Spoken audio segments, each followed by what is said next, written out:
पुरस्कार पुरस्कार परिशय जय। बहुत सुंदर है ये। इसके विषय में बहुत अच्छा एक संस्मरण भी सुनाएंगे आपको, और वो भी जयपुर का श्लोक। ये पृष्ठ नंबर 335, पृष्ठ नंबर 335, गद्य नंबर 833। सत्कारः पूजा प्रशंसात्मकः पुरस्कारो नाम क्रियारंभादिषु अग्रतः। कारणं करणम् आमन्त्रणं वा तत्र अनादरो मयि क्रियते।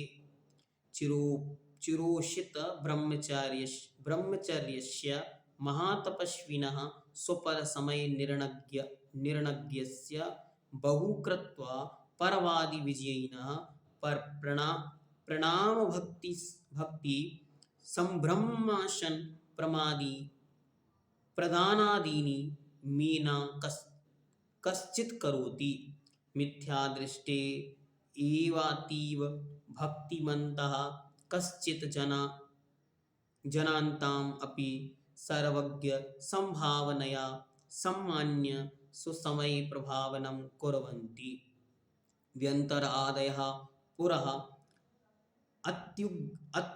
अति उग्र तपसां प्रति उग्र पूजां निर्वर्तयन्ति इति मिथ्यासुतादि यदि न स्याद् इदानीं कस्मान् मादृशां न कुर्वन्ति इति दुष्प्रणिधान विरहित चित्रस्य सत्कार पुरस्कार परिश्रय विजय इति विज्ञायते। बहुत सुंदर परिश्रय जय। सत्कार पुरस्कार परिश्रय जय। सत्कार का अर्थ है पूजन प्रशंसा तथा क्रिया आरंभ आदि में आगे करना या आमंत्रण देना पुरस्कार है। पुरस्कार मतलब आगे करना, बढ़ावा देना, सम्मान देना। ये परिश्रय जय दोनों प्रकार से है। ये मिलेगा तब भी परिश्रय है, और ये नहीं मिला तब भी परिश्रय है।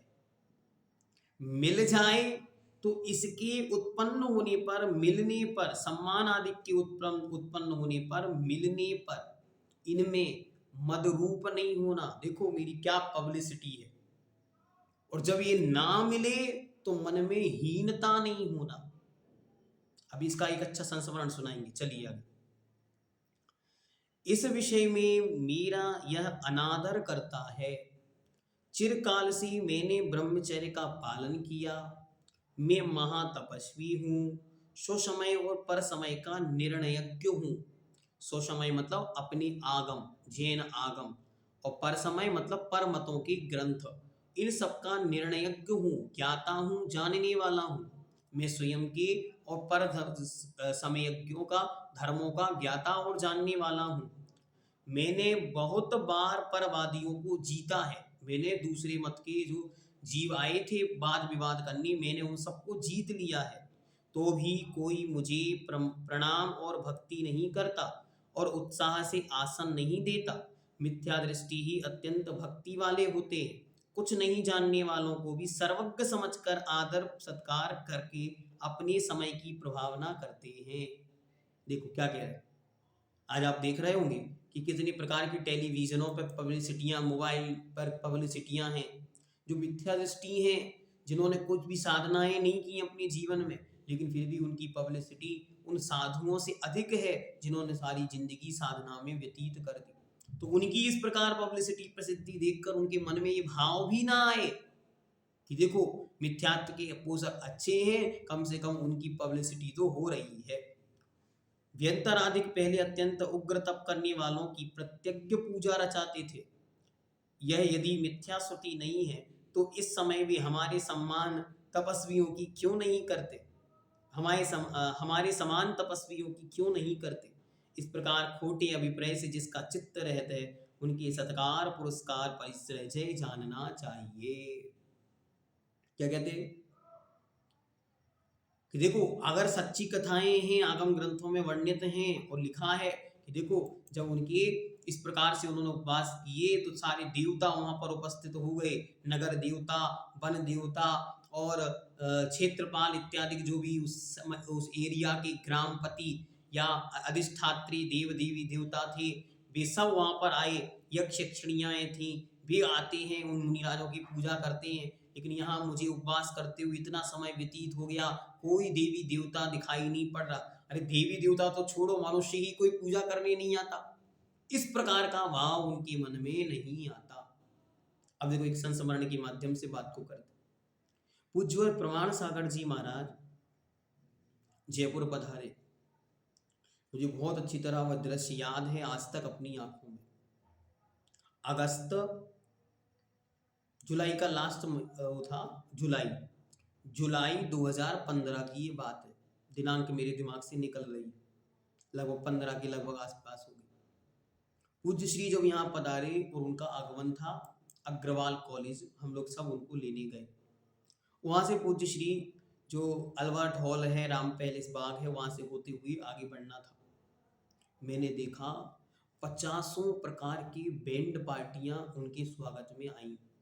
50 प्रकार की, इतना किलोमीटरों का जुलूस था कि जिसका कोई ताम झाम देखा नहीं जा सकता। एक बार प्रमाण सागर जी महाराज को किसी ने पूछा, महाराज इस सत्कार पुरस्कार क्या होता?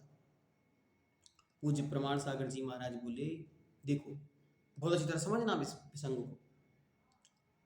बोले देखो, किसी महानगर में आगमन हुआ, 50 बैंड पार्टियां आई, हजारों लोग लेने आए, हजारों श्रीफल चढ़ाए गए, बड़ी व्यवस्थाएं बनाई गई, सब प्रकार की व्यवस्थाएं मेंटेन करने वाले सब लोग उपस्थित थे। और किसी नगर में प्रवेश हुआ तो कमंडल उठाने वाला भी नहीं है। महाराज अपना कमंडल अपने हाथ में लिए हैं, दूसरे हाथ में पिच्छी लिए हैं और बढ़ते चले जा रहे हैं। 2 आदमी भी समाज के नहीं आए, न श्रीफल चढ़ाने, न लेने, न छोड़ने। मुनिराज आ गए, आकर मंदिर में विराजमान हो गए और मंदिर से आहार को चले गए, आहार से आके फिर बिहार में चले गए। न समाज का कोई लेने आया, न छोड़ने आया। तो जब जयपुर जैसी स्थिति प्राप्त हो, तब मन में ये ना आए कि ओहो, ये है विद्यासागर जी महाराज की दीक्षा लेने का प्रताप, कि जंगल में हो जाता मंगल। हम देखो यहाँ आए तो इस कारण हमको इतना मिला, और जब वहां कोई नहीं आए तब खेद खिन्न नहीं होना।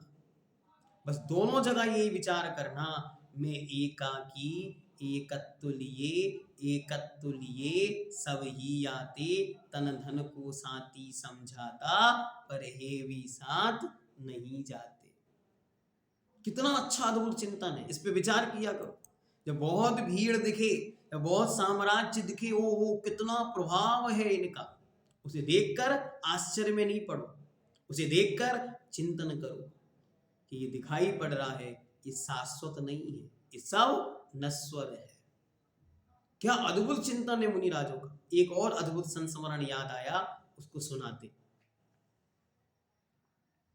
ये संस्मरण है 1976 का।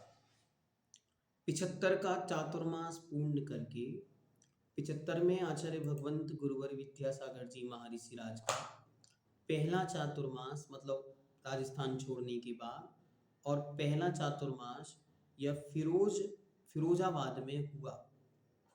फिरोजाबाद से आचार्य भगवंत बिहार करते हुए मध्य प्रदेश की ओर बढ़े।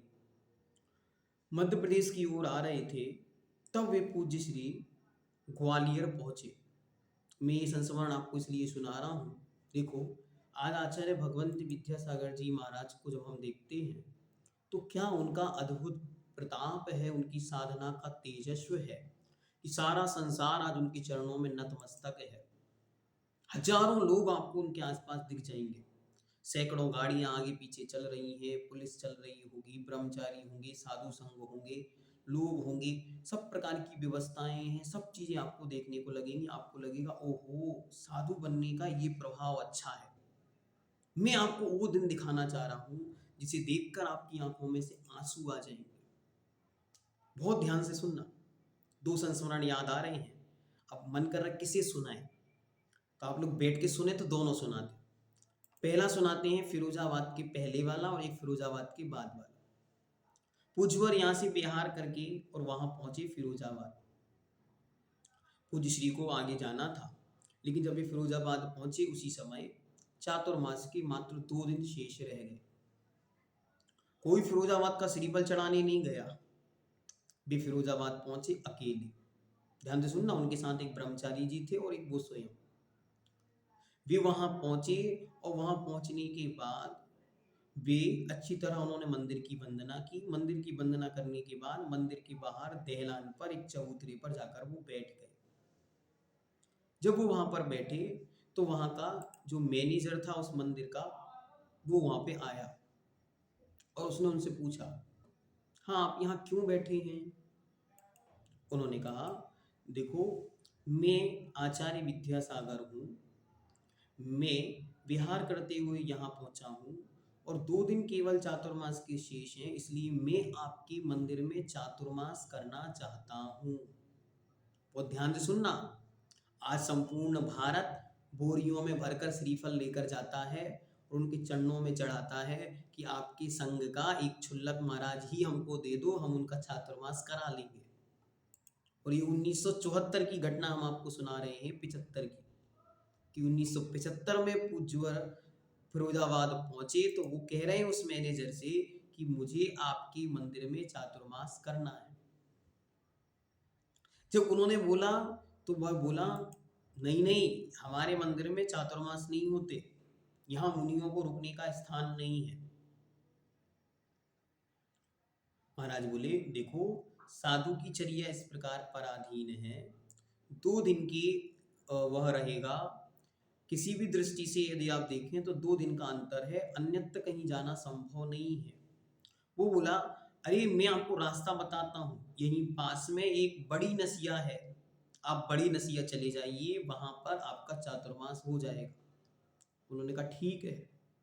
महाराज ने अपने पीछे का मंडल उठाए और बड़ी नसिया का रास्ता पूछते हुए वहां चले गए। बहुत ध्यान से सुनना, ये संस्मरण आपको पूज्यराचार्य भगवंत विद्यासागर जी महाराज के चरणों में अनंतों बार नमन करने को मजबूर कर देगा। क्योंकि आज बहुत लोगों को बहुत सारी शिकायतें रहती, हमको तो दर्शन ही नहीं मिले, इतने बड़े साधु हैं, ऐसा है आदि। अब ध्यान से सुनो आगे। पूज्यवर उस वाली नसिया पहुंचे और उस नसिया में भी वे वहां पर कोई नहीं था। वंदना की, वंदना करने के बाद वहां पे बाहर विराजमान हो गए, आत्म ध्यान में लीन हो गए, शांति से बैठे हुए थे। यहाँ इसने, जो यहाँ का मैनेजर था, उसने अपने मालिक को फोन किया, जो सेठ नसिया का सेठ था, उसको फोन किया और उसको कहा कि साहब आज एक महाराज आए थे, बोले हमें यहाँ चातुर्मास करना है, मैंने उनको भगा दिया। सेठ बोला बहुत अच्छा किया, बढ़िया किया।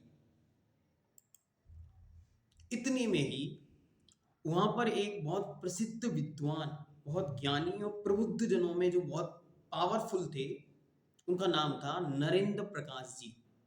ये संस्मरण उन्हीं ने लिखा है अपनी किताब में, उसी में से मैंने पढ़ा था।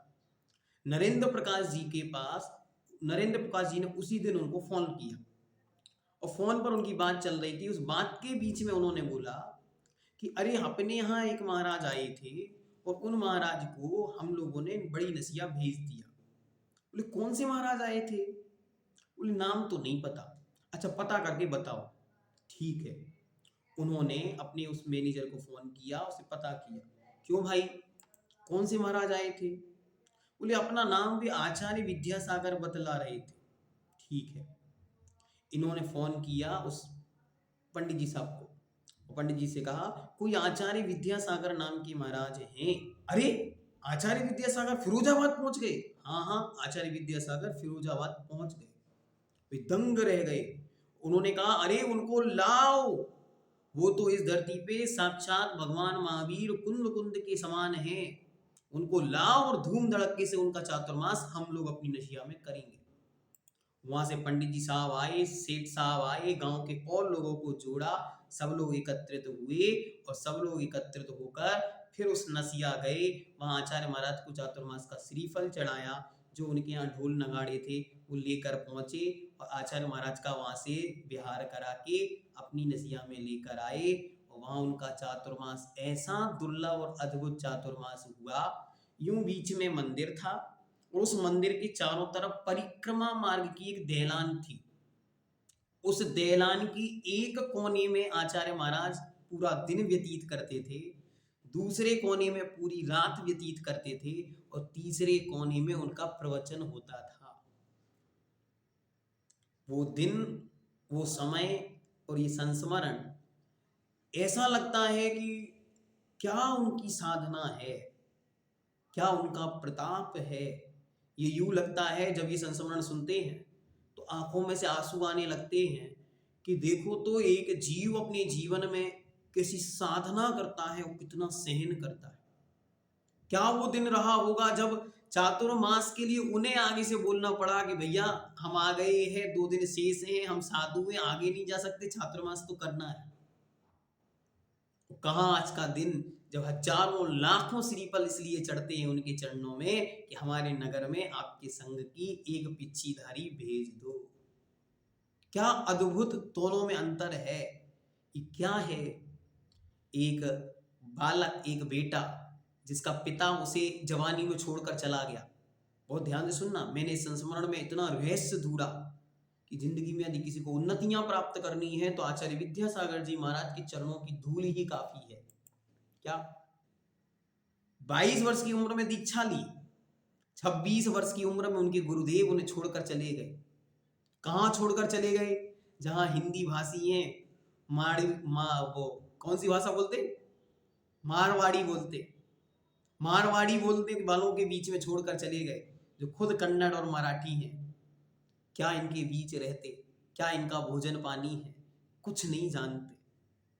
और कैसे वो एक अकेले बालक ने, एक अकेला जीव, कैसी अद्भुत साधना, कैसा अद्भुत प्रभाव कि आज सारा संसार उनके चरणों में नतमस्तक है, उनके चरणों की धूल अपने मस्तक पर लगाने आतुर है।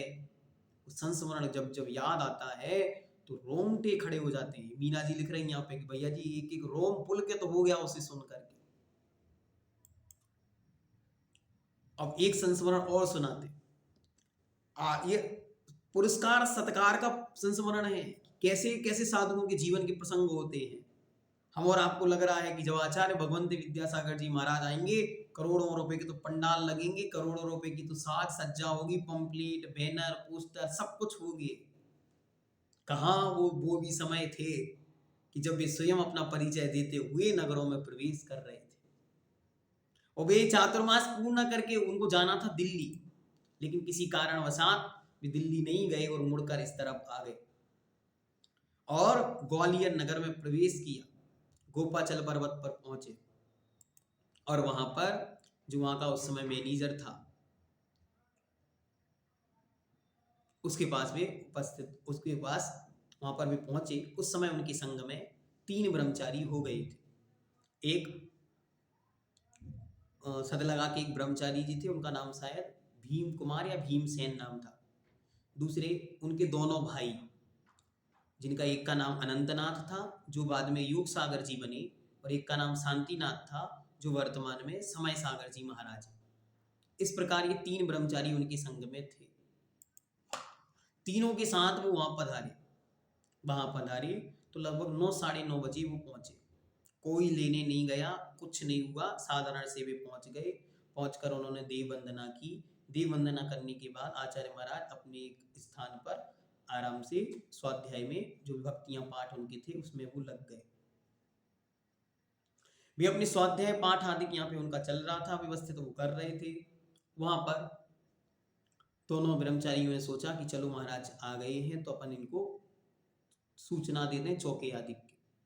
वो वहां से गए और वहां का जो मैनेजर था, जो वहां का देख रेख करने वाला था, उसके पास वो पहुंचे। उन्होंने उससे कहा, भैया आचार्य विद्यासागर जी महाराज आपके नगर में पधार गए हैं, उनकी आहार की व्यवस्था क्या होगी, यहाँ कोई है क्या? उसने कहा, अरे इसे कौन से महाराज जिनके साथ चौका नहीं चलता, क्या फालतू की बातें करते हो? तुम्हें जो सामग्री चाहिए वो ले लो और उन महाराज का व्यवस्था बना दो। उन्होंने कहा, नहीं नहीं, हमारे गुरु महाराज कोई सामग्री उनके साथ नहीं है, कोई चौका नहीं है, कोई संग नहीं है, कोई संगपति नहीं है, और कोई सामग्री हमारे पास नहीं है। देखो फालतू की बातें नहीं करो, हमारे पास कोई सामग्री नहीं है, हम कुछ नहीं देंगे। उन्होंने कहा भाई ऐसी बातें मत करो, अभी देखो 10:30 बजने को आ गए हैं, महाराज आ चुके हैं, आहार का समय हो रहा है, बेला जा रही है, बताओ क्या व्यवस्था तुम दे सकते हो। उसने कहा अच्छा अगर तुम व्यवस्था चाहते हो तो हमारे पास ये गैस स्टोव है जिसपे हम चाय बनाते हैं, और ये कुछ बर्तन हैं, ये हमारे पास उपलब्ध है, इससे ज्यादा हम कुछ नहीं देंगे। वो बड़े आश्चर्य में पड़ गए, अब क्या करें। समय सागर जी जो थे, जिनका नाम था शांतिनाथ, वे बड़े शांति वाले थे, और अनंतनाथ जी थोड़े उग्र स्वभावी थे। तो शांतिनाथ ने उनका हाथ पकड़ा और उनसे कहा चलो, और उनसे कहा स्टोव लिया अपने हाथ में, और वो कुछ बर्तन थे वो उठाए और वहां से आ गए। वहां से आए और अपने जो कपड़ा और जो सामान वो हाथ में लिए थे अपने, उनमें उन्होंने देखा कि कितने पैसे बाकी हैं। उसमें कुछ पैसे उनको मिल गए। उन्होंने कहा देखो मैं आता हूं, तुम ऐसा करो जब तक पानी भर के रख लो। ठीक है। कुएं में से उन्होंने 1 गुंड 1.5 गुंड जो भी उनको मिला बर्तन, उसमें उन्होंने पानी निकाल के रख लिया। पानी निकाल के रख लिया, ये बाजार गए, बाजार से मूंग की दाल और चावल खरीदे। और ध्यान से सुनना, जो लोग कहते हैं कि हम लोग 200 चौके आचर्षी के पास हमने देखे हैं, जो लोग कहते हैं कि वहां 50 चौके लगते हैं और साधु तो केवल 4 हैं, वो की घटना सुना रहे हैं उनके जीवन की। ये किसी ने सुनाई? ये पूज्य योग सागर जी महाराज सुनाते हैं बड़े ध्यान से और बड़े चाव से, कि क्या वो भी क्या दिन थे। तो पूज्यवर आचार्य भगवंत वहां विराजमान थे। यहाँ पर समय बढ़ता जा रहा है और आचार्य श्री सामायिक पर बैठ गए और इन 2 भाई व्यवस्था बनाने में लगे। वहां से चावल लाए, दाल लाए, उन्होंने साफ किया, व्यवस्थित किया, पानी को अच्छा उबाल दिया और उन्होंने खिचड़ी बनाने की तैयारी कर ली। वहां देखा कि महाराज सामायिक पे बैठ गए। उन्होंने कहा कोई बात नहीं, जैसे ही महाराज सामायिक से उठेंगे अपन लोग आगे की व्यवस्था देखेंगे। यहाँ महाराज सामायिक से उठे, उन्होंने महाराज को निवेदन किया महाराज जी आहार के लिए उठिए।